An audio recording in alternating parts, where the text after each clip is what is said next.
আসসালামু আলাইকুম এভরিওয়ান, কেমন আছেন সবাই? আশা করি ভালো আছেন।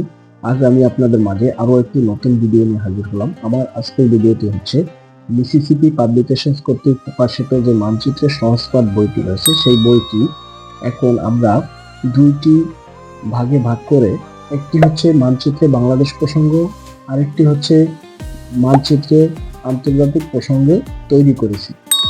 আজ আমি আপনাদের মানচিত্রে বাংলাদেশ প্রসঙ্গের যে খণ্ড বইটি রয়েছে সেই বইটির প্রথম পর্বের যে বিষয়টি আছে সেই বিষয়টি আলোচনা করব। তাহলে চলুন শুরু করা যাক।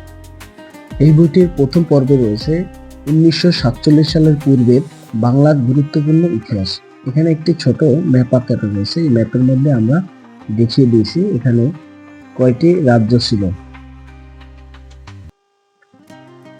প্রাচীন অখণ্ড ভারতবর্ষ, বর্তমান বাংলাদেশ, ভারত, পাকিস্তান, মিয়ানমার, নেপাল, ভুটান, মালদ্বীপ, শ্রীলঙ্কা, তিব্বত এবং আফগানিস্তানের কিছু অংশ নিয়ে গঠিত ছিল।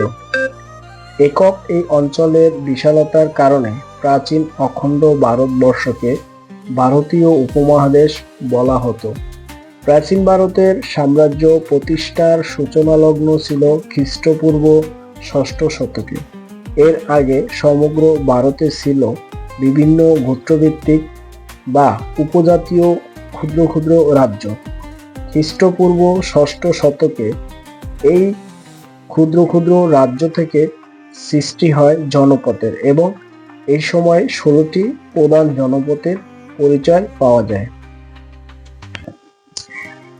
প্রাচীন ভারতের কিছু বৌদ্ধ ও জৈন গ্রন্থ থেকে জানা যায় খ্রিস্টপূর্ব 6ষ্ঠ শতাব্দীতে উত্তর ভারতের বিস্তীর্ণ এলাকা 16টি রাজ্যে বিভক্ত ছিল, যা ষোড়শ মহাজনপদ বলে পরিচিত।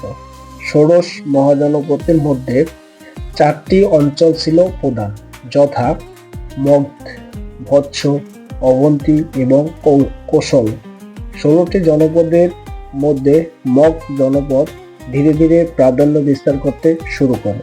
মগধের এই অগ্রযাত্রা থেকে সূচিত হয় উত্তর ভারতে সাম্রাজ্য স্থাপনের দৃষ্টান্ত।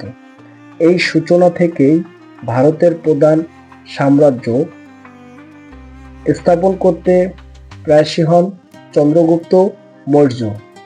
খ্রিস্টপূর্ব 3য় শতাব্দীতে মৌর্য সাম্রাজ্যই ভারতের ইতিহাসে প্রথম বিশাল সাম্রাজ্য।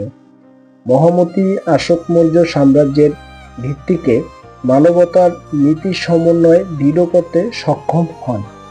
মৌর্য যুগেই সাম্রাজ্যের প্রশাসনিক ভিত্তি গড়ে ওঠে। রাজ্য শাসন ব্যবস্থার মৌল কাঠামো এই যুগেই নির্ধারিত হয়। মৌর্য সম্রাটরা বহু বিভক্ত ভারতকে ঐক্যবদ্ধ করে এক বিশাল সাম্রাজ্য প্রতিষ্ঠা করেছিল। এরপর উত্থান পতনের মধ্য দিয়ে বিভিন্ন সাম্রাজ্যের আবির্ভাব ঘটে ভারতবর্ষে, যথা গুপ্ত সাম্রাজ্য, দেব রাজবংশ, গৌড় শাসন, পুষ্যবতী রাজ্য, পাল বংশ, সেন বংশ, মুসলিম শাসন, ইংরেজ আমল প্রভৃতি। অর্থাৎ 6ষ্ঠ শতকের ক্ষুদ্র ক্ষুদ্র রাজ্য একসময় অখণ্ড ভারতে পরিণত হলেও 1947 সালের পরে পুনরায় পর্যায়ক্রমে ক্ষুদ্র ক্ষুদ্র অঞ্চলে বিভক্ত হয়ে পড়ে ভারতীয় উপমহাদেশ। আজ এ পর্যন্তই। ভালো থাকবেন। আল্লাহ হাফেজ। দেখা হবে আগামী কোনো ভিডিওতে।